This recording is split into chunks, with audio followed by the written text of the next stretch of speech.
you surprised to see Conor sort of trolling the WWE over the last week? No, not really. I haven't really paid too much attention to it. Obviously, unfortunately, in this day and age, where I get most of my news from is a little lightning bolt button on Twitter. So, of course. I yeah. So you get forced 80% of what's going on. Right. So you get forced to see certain things though that you don't even particularly care about. But basically, Conor said that he could whoop the ass of everybody in the WWE locker room. Of course, I see the whole thing as just a troll, and Conor opening the door, which I think would have been open anyway, to go in and make some money over there one day. But let me ask you this. Is there anyone that you can think of off the top of your head in that locker room that you know Conor or anybody else probably wouldn't want it with? Listen, there's tough guys in wrestling. You know, you have to be tough to be in wrestling. Do you have to be tough to be in that locker room? Not anymore.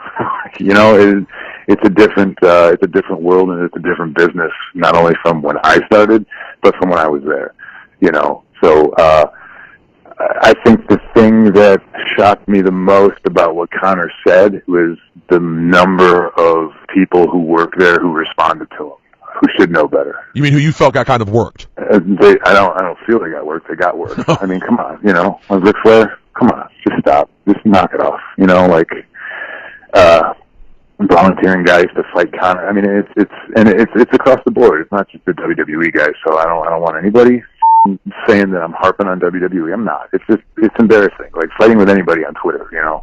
You can fight with the idiots on Twitter, but from an outside perspective, somebody looking at that, they can't tell the difference from they don't know who the idiot is, you know. So it's just like, don't respond. When was the last time you felt you were in a wrestling locker room that was actually a place where you had to be tough? Oh man. I mean WWE for sure, but it's changed over the years. You know, you got to realize when I was there, when I was battling for a spot, the guys on the show were full time Shawn Michaels, Ric Flair, Undertaker, Chris Benoit, Edge.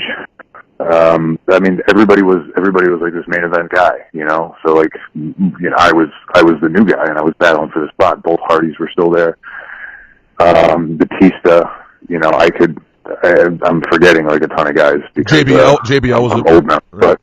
JBL, yeah, absolutely. Booker T. Oh boy, there was a million of them, you know. And then once you started going down the card, you know, like those guys were superstars too, you know. Booker T, Chavo Guerrero, like, you know.